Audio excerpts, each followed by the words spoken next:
اعوذ باللہ من الشیطان الرجیم بسم اللہ الرحمن الرحیم فجعلناها نکالا لما بین یدیها وما خلفها وموعظۃ للمتقین۔ تو ہم نے یہ واقعہ اس وقت کے لوگوں اور ان کے بعد والوں کے لیے عبرت اور پرہیزگاروں کے لیے نصیحت بنا دیا۔ گزشتہ جتنے واقعات ہم نے سنے، قرآن کہتا ہے کہ اس واقعات سے یہ عبرت اور نصیحت کے لیے قرآن میں یہ واقعات بیان کیے گئے تاکہ ہم عبرت اور نصیحت حاصل کریں، اور جو ویسے ہی پرہیزگار ہیں تو ان کے لیے فرمایا کہ اس قرآن کو، ان واقعات کو نصیحت بنا دیا۔ سورہ بقرہ کو بقرہ کیوں کہتے ہیں؟ اب یہ آیتیں شروع ہو رہی ہیں اور آج سے پتہ چلے گا کہ یہ چند آیات میں کہ وہ کون سا گائیں والا واقعہ ہے۔ بڑی توجہ چاہوں گا، اور اس میں گائیں والے واقعے میں ہمارے لیے بہت سارے پیغام ہیں، یہ چند آیتوں میں ہی آپ کو سمجھ میں آئے گا۔ وَإِذْ قَالَ مُوسَىٰ لِقَوْمِهِ إِنَّ اللَّهَ يَأْمُرُكُمْ أَن تَذْبَحُوا بَقَرَةً قَالُوا أَتَتَّخِذُنَا هُزُوًا قَالَ أَعُوذُ بِاللَّهِ أَنْ أَكُونَ مِنَ الْجَاهِلِينَ قَالُوا ادْعُ لَنَا رَبَّكَ يُبَيِّن لَّنَا مَا هِيَ قَالَ إِنَّهُ يَقُولُ إِنَّهَا بَقَرَةٌ لَّا فَارِضٌ وَلَا بِكْرٌ عَوَانٌ بَيْنَ ذَلِكَ فَافْعَلُوا مَا تُؤْمَرُونَ قَالُوا ادْعُ لَنَا رَبَّكَ يُبَيِّن لَّنَا مَا لَوْنُهَا قَالَ إِنَّهُ يَقُولُ إِنَّهَا بَقَرَةٌ صَفْرَاءُ فَاقِعٌ لَّوْنُهَا تَسُرُّ النَّاظِرِينَ قَالُوا ادْعُ لَنَا رَبَّكَ يُبَيِّن لَّنَا مَا هِيَ إِنَّ الْبَقَرَ تَشَابَهَ عَلَيْنَا وَإِنَّا إِن شَاءَ اللَّهُ لَمُهْتَدُونَ۔ اس کا ترجمہ ہے، اور یاد کرو جب موسیٰ نے اپنی قوم سے فرمایا بے شک اللہ تمہیں حکم دیتا ہے ایک گائے ذبح کرو، تو انہوں نے کہا کیا آپ ہمارے ساتھ مذاق کرتے ہیں؟ موسیٰ علیہ السلام نے فرمایا میں اللہ کی پناہ مانگتا ہوں کہ میں جاہلوں میں سے ہو جاؤں۔ انہوں نے کہا آپ اپنے رب سے دعا کیجئے کہ وہ ہمیں بتا دے کہ وہ گائے کیسی ہے۔ فرمایا اللہ فرماتا ہے کہ وہ گائے،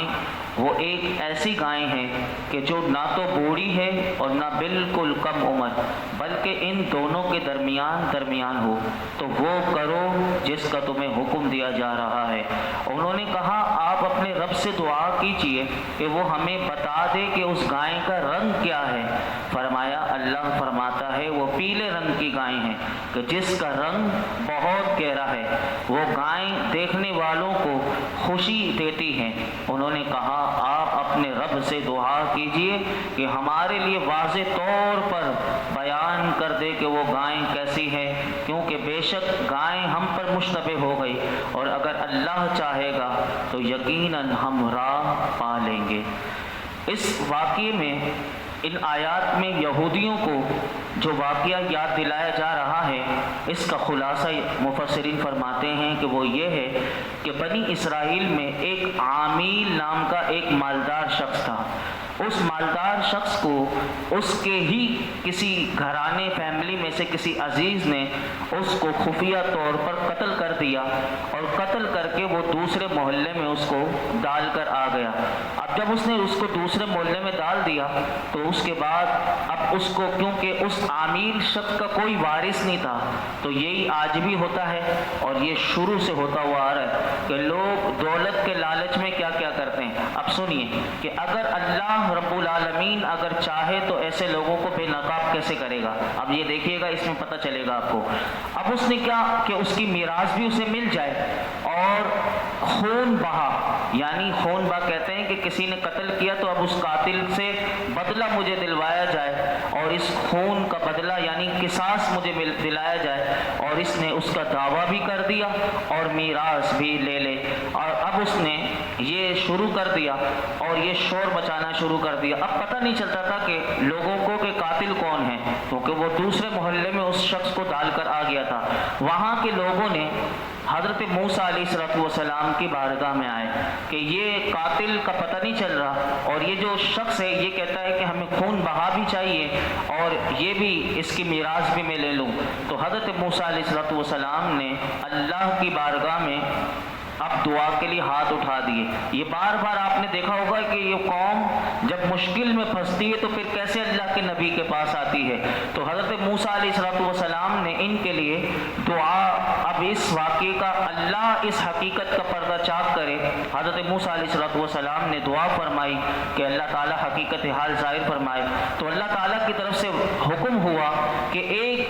گائے ذبح کر کے اس گائے کا گوشت کا ٹکڑا اس مقتول کو ماریں، وہ زندہ ہو کر خود ہی بتا دے گا کہ میرا قاتل کون ہے۔ اب یہ دیکھیے یہ خدا کی قدرت، یہاں سے خدا کی قدرت بھی پتہ چل رہی ہے اور یہ بھی پتہ چلے گا کہ قیامت کے دن رب کیسے بندوں کو مردوں کو زندہ کرے گا۔ یہ دنیا میں اللہ نے دکھایا۔ اب جب یہ کہا کہ گائے کے گوشت کا ٹکڑا اس مقتول کو مارو، جس جو قتل ہوا ہے وہ خود ہی بتا دے گا کہ میرا قاتل کون ہے، لوگوں کو بڑا تعجب ہوا اور انہوں نے اللہ کے نبی سے یہ سمجھے کہ شاید یہ ہم سے مذاق کر رہے ہیں، کیونکہ مقتول کا حال معلوم ہونے اور گائے ذبح کر کے پھر اس کا گوشت مارنے میں ان کو کوئی مناسبت معلوم نہیں ہوتی تھی۔ اس پر حضرت موسیٰ علیہ السلام نے جواب دیا کہ میں اس بات سے پناہ مانگتا ہوں کہ میں مذاق کر کے جاہلوں میں سے ہو جاؤں، کیونکہ اللہ کے نبی کبھی مذاق نہیں کرتے اپنی قوم سے، یہ عیب ہے۔ خوش طبعی کرنا یہ نبیوں کا ہے کہ وہ خوش طبعی کریں گے، لیکن مذاق کرنا، دل لگی کرنا، جھوٹ بولنا، کسی کا مذاق اڑانا، یہ اللہ کے نبی کبھی بھی نہیں۔ آپ کسی کے بارے میں کسی کی سیرت میں آپ کو یہ نہیں ملے گا اور یہ ان کا منصب بھی نہیں۔ تو آپ نے فوراً پہلے اللہ کی پناہ مانگی کہ پناہ مانگتا ہوں کہ میں جاہلوں میں سو جاؤں۔ جب بنی اسرائیل نے سمجھ لیا کہ گائے کا ذبح کرنا کوئی مذاق نہیں بلکہ یہ باقاعدہ حکم ہے، تو انہوں نے حضرت موسیٰ علیہ السلام سے اب اس کے اوصاف دریافت کیے۔ بار بار وہ خود سوال کر کے وہ قید لگاتے چلے گئے اور بالآخر یہ حکم ہوا کہ ایسی گائے ذبح کرو جو نہ بوڑھی ہو نہ بہت کم عمر ہو بلکہ درمیانی عمر کی ہو، بدن پر اس کے کوئی داغ بھی نہ ہو، ایک ہی رنگ ہو، وہ رنگ بھی پیلا ہو اور وہ آنکھوں کو بھانے والی ہو، اس گائے نے کبھی کھیتی باڑی بھی نہ کی ہو اور نہ کسی کھیتی کو پانی دیا ہو، ایسی گائے ذبح کرنے کا کہا گیا۔ اب آخری سوال میں جب وہ اتنی ساری وہ خود قید لگاتے رہے، جب انہیں حکم دیا تھا ایک گائے ذبح کر لو، وہ کوئی سی بھی گائے ذبح کر لیتے، لیکن انہوں نے خود قیدیں لگاتے گئے اور اللہ سے سوال کر رہے بار بار کیسی ہو کیسی نہ ہو۔ تو جب وہ دیکھتے گئے کہ اللہ کی طرف سے بھی پھر جواب آ رہا ہے، آخر میں جب وہ دیکھ لیا کہ یہ تو سارے جواب مل رہے ہیں، تو انہوں نے کہا انشاءاللہ۔ اب جب انہوں نے یہ کہا انشاءاللہ کہ ہم راہ پا لیں گے، بہرحال جب سب کچھ طے ہو گیا، ان کو تسلی ہو گئی، اب ایسی گائے کی تلاش شروع ہو گئی۔ یہ گائے بھی ایک ہی تھی۔ اب یہ کس کی تھی؟ اب یہ دیکھیے، یہ بھی مفسرین فرماتے ہیں ان کے اطراف میں ایک بستی تھی اور اس بستی میں بنی اسرائیل میں ایک نیک شخص تھا کہ جو اس کا بچہ جب چھوٹا سا تھا اس کا اس وقت انتقال ہو گیا۔ انتقال سے پہلے اس کی ایک گائے تھی اور اس گائے کے علاوہ اس بچے کے لیے کچھ بھی نہیں وہ چھوڑ سکتا تھا، تو اس نے اس گائے کی گردن میں ایک مہر لگا کر اور اس گائے کو اللہ کے نام پر چھوڑ دیا۔ اب یہ دیکھیے بھروسہ اللہ پر ہو تو ایسا وہ گائے پھر اللہ کے بھروسے پر چھوڑ دی جائے، اللہ کے نام پر چھوڑ دی جائے تو رب اس کی کیسی پرورش کرتا ہے اور اس کے وارث تک وہ گائے کیسے پہنچے گی۔ مفسرین فرماتے ہیں کہ اس نے اللہ کی بارگاہ میں عرض کی کہ مالک میں اس بچیا کو اس فرزند کے لیے تیرے پاس ودیعت کرتا ہوں، یعنی رکھتا ہوں کہ جب یہ فرزند بڑا ہو جائے تو یہ گائے اس کے کام آئے۔ اس نیک شخص کا انتقال ہو گیا لیکن وہ بچیا یعنی گائے جنگل میں اللہ کی حفاظت میں پرورش پاتی رہی۔ جب یہ لڑکا بڑا ہوا تو یہ بھی کیونکہ اس کی ماں بھی نیک تھی، اب یہ اس کا باپ بھی نیک تھا، انتقال ہو گیا، یہ بچہ بھی نیک ہوا اور ماں کا انتہائی فرما بردار تھا۔ اب یہ دیکھیے ماں باپ کے جو فرما بردار ہوں اللہ کی طرف سے انہیں دنیا میں بھی انعام ملتا ہے۔ اس سے یہ بھی پتہ چلے گا ماں باپ کی فرما برداری سے دنیا میں بھی انسان کو عزتوں کے تاج ملتے ہیں، قیامت کے دن بھی اللہ دے گا۔ تو فرمایا کہ وہ ماں کا فرما بردار تھا۔ اب ماں نے دیکھا کہ میرا بچہ بڑا ہو گیا اور ماں جانتی تھی کہ میرے شوہر نے ایک گائے جنگل میں اس طرح چھوڑ دی ہے اور انہوں نے بتا دیا تھا۔ اب ماں نے اپنے بیٹے کو کہا اے نور نظر، تیرے باپ نے تیرے لیے فلاں جنگل میں خدا کے نام پر ایک بچیا چھوڑی تھی، اب وہ جوان بھی ہو گئی ہوگی، وہ بچیا بھی جوان ہو گئی، اب اللہ سے دعا کرو کہ وہ تجھے عطا فرمائے اور تو اسے جنگل کے لے کر آ جا۔ اب اب وہ لڑکا جنگل میں گیا، اس نے گائے کو جنگل میں دیکھا اور والدہ نے جو جو علامتیں بتائی تھی وہ گائے اس کو مل گئی، کیونکہ وہ دعا کر کے نکلا تھا، اللہ نے اس کی گائے اس کے بچے کو عطا کر دی۔ اور اس کو وہ اللہ کی گائے کو مفسرین فرماتے ہیں بچہ اللہ کی قسمیں دے کر بلایا تو وہ گائے حاضر ہو گئی، وہ گائے کو لے کر اپنی والدہ کی خدمت میں آیا۔ والدہ نے اب کہا کہ بیٹا یہ گائے کو لے کر بازار میں جاؤ اور 3 دینار پر فروخت کرنا، کیونکہ اس زمانے میں 3 دینار ہی گائیں بیچی جاتی تھی۔ والدہ نے لیکن یہ شرط لگا دی، اب یہ دیکھیے فرما برداری یہاں پھر آئے گی۔ اب اس بیٹے نے ماں نے کہا 3 دینار میں بیچنی ہے، لیکن تجھے خریدار مل جائے تو تو نے اس وقت تک سودا نہیں کرنا جب تک پھر مجھے آ کے بتانا ہے کہ وہ خریدار ملا ہے، کیا ماں میں اس کو دے دوں 3 دینار میں؟ ماں نے یہ شرط لگا دی تو کیا ہوا، اب وہ لے کر گیا تو گائیں جب بازار میں وہ لے کر گیا تو اللہ نے فرشتہ آسمان سے بھیج دیا۔ اب یہ دیکھیے اللہ نے اس گھاٹ کی صورت میں فرشتے کو بھیجا۔ مفسرین فرماتے ہیں فرشتہ ایک انسانی شکل میں خریدار کی صورت میں آیا اور اس گائے کی قیمت اس نے 6 دینار لگائی، ماں نے کہا تھا 3 دینار۔ اب یہ دیکھیے یہ آزمائش اللہ کی طرف سے،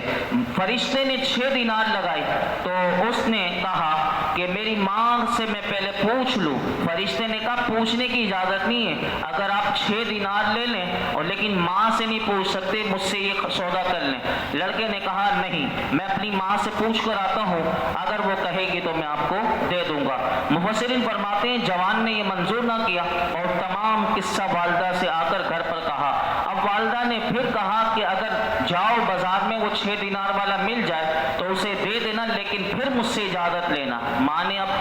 دوبارہ شرط لگا دی کہ مجھ سے اجازت کے بغیر وہ 6 دیناروں کو نہ دینا۔ اب وہ جب بچہ دوبارہ گیا تو وہ فرشتہ دوبارہ آیا، لیکن اس نے کہا میں 12 دینار دیتا ہوں، لیکن ماں سے نہیں پوچھ سکتے، یہ ماں سے پوچھنے کی اجازت نہیں ہے، آپ مجھ سے 12 دینار لے لو لیکن یہ گائے مجھے دے دو۔ بچے نے کہا کیونکہ ماں نے شرط، یہ دیکھیے نفع زیادہ مل رہا ہے لیکن بچے نے کہا لیکن اللہ نے کچھ اور دینا ہے۔ تو اب کیا ہوا کہ وہ پھر آیا ماں کے پاس کہ ماں 12 دینار مل رہے ہیں۔ ماں نے اب وہ سمجھ گئی کیونکہ وہ صاحب فراست تھی کہ کیونکہ بندہ جب نیک ہوتا چلا جائے تو اللہ اس کی وہ چھٹی حص اور وہ نور معرفت اسے عطا کر دیتا ہے۔ اور ماں سمجھ گئی، ماں نے کہا کہ یہ کوئی خریدار نہیں بلکہ یہ کوئی فرشتہ معلوم ہوتا ہے۔ اب ماں نے اس لڑکے سے کہا کہ اگر تو جائے تو اس سے پوچھنا، کہ اس سے جا کر یہ سوال کرنا کہ اگر یہ گائے میں بیچ دوں یا نہ بیچوں، اس میں کیا حکم ہے اللہ کا۔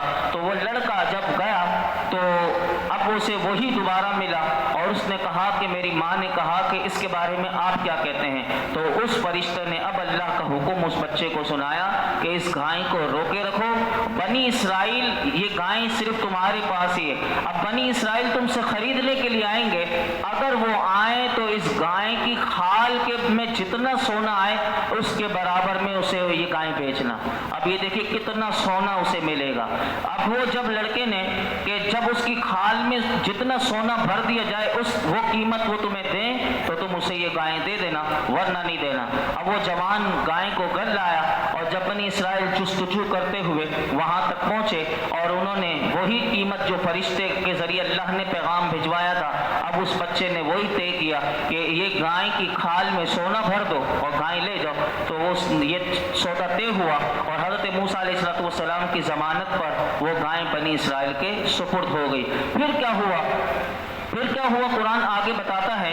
یہ کہ قال انه يقول انها بقرة لا ذلول تثير الارض ولا تسقي الحرث مسلمة لا شية فيها قالوا الآن جئت بالحق فذبحوها وما كادوا يفعلون، کہ وہ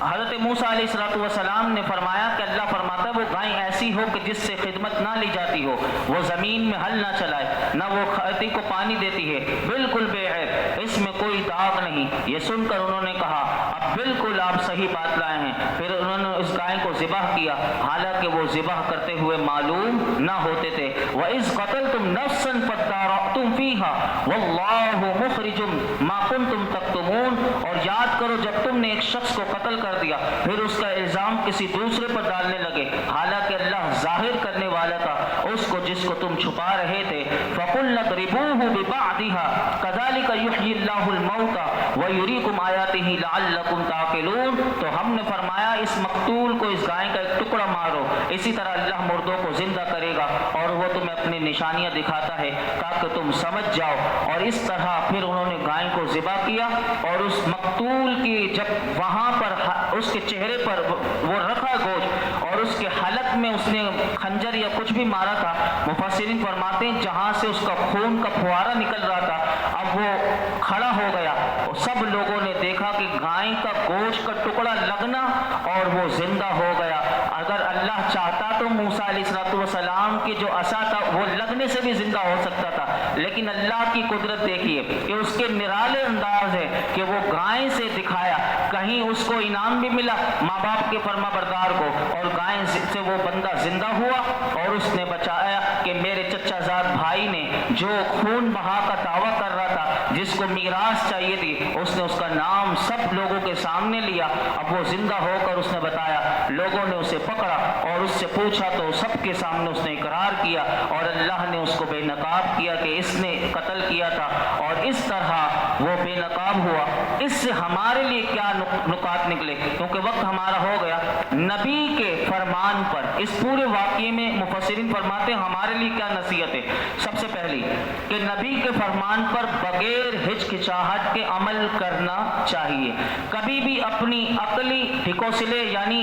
اور یہ نہیں کرنا چاہیے کہ اپنی عقل کس سے سوچے کہ یہ کیسے ہو سکتا ہے، یہ کیسے نہیں ہو سکتا۔ جیسے آج ہم حضور کی سنت پر، حضور کے فرمان پر عمل کرنے میں ہزاروں بار سوچتے ہیں، لیکن جہاں پھنستے ہیں تو پھر کہتے ہیں کہ واقعی کہ میرے آقا کے فرمان میں ہی ہمارے لیے زندگی ہے اور اسی میں حقیقت میں زندگی اسی میں ہے کہ ہم اتباع سنت کریں۔ تو فرمایا اگر جہاں عقل کا سوچا جاتا ہے یہ بے ادبوں کا کام ہے تو نبیوں کی بے ادبی نہیں کرنی چاہیے۔ دوسری بات، شرعی احکامات کوئی سے بھی ہو اس میں بے جا مشقت اور بحث نہیں کرنی چاہیے، جتنی بحث کرے گا اتنا اس کے لیے مشقت بن جائے گی۔ اگر وہ ایک گائے ذبح کر لیتے کیسی بھی اٹھا کے، لیکن اللہ اسی سے زندہ کر دیتا، لیکن انہوں نے بے جا بحث کرتے گئے کیسی ہو کیسی نہ ہو تو یہ پھنستے چلے گئے۔ تو ہمیں بھی حدیث پاک میں میرا آقا علیہ السلام ارشاد فرماتے ہیں اگر بنی اسرائیل بحث نہ کرتے تو جو گائے ذبح کر دیتے میرے آقا فرماتے ہیں وہ ان کے لیے کافی ہو جاتی۔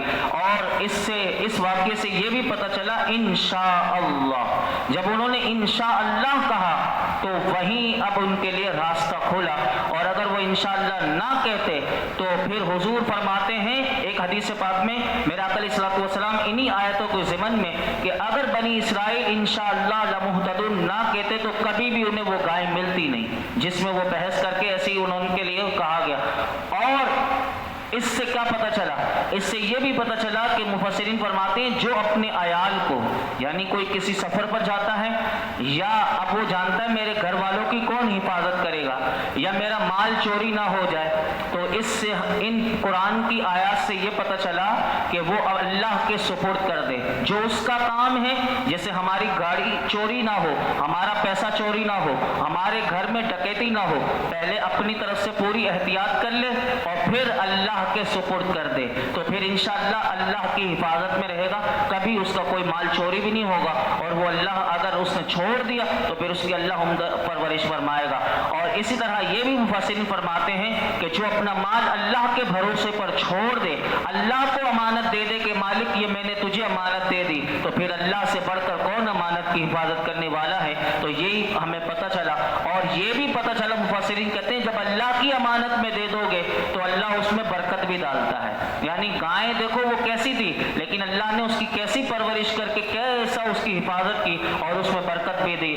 اور اس سے جو سب سے مین بات پتہ چلی کہ ہم اپنے ماں باپ کی فرما برداری کرتے رہیں، ماں باپ کی خدمت کرتے رہیں، تو دونوں جہانوں میں اللہ خدمت کا صلہ دیتا ہے، لیکن جنہوں نے اپنے ماں باپ کو دکھ دیا ہے تو دنیا میں بھی دیکھیں گے، قبر میں بھی دیکھیں گے اور محشر کے میدان میں بھی دیکھیں گے۔ تو ماں باپ کی دل آزاری، ماں باپ کو کبھی دکھ نہیں دینا چاہیے، ان کے ساتھ بدتمیزیاں یا زبان درازی یا اف وغیرہ ان کی کبھی بے ادبی نہیں کرنی چاہیے، بلکہ ماں باپ کی دعائیں لیتے رہیں۔ اللہ رب العالمین جو کچھ ہم نے سنا اسے یاد رکھنے، سمجھنے، عمل کرنے کی توفیق عطا فرمائے۔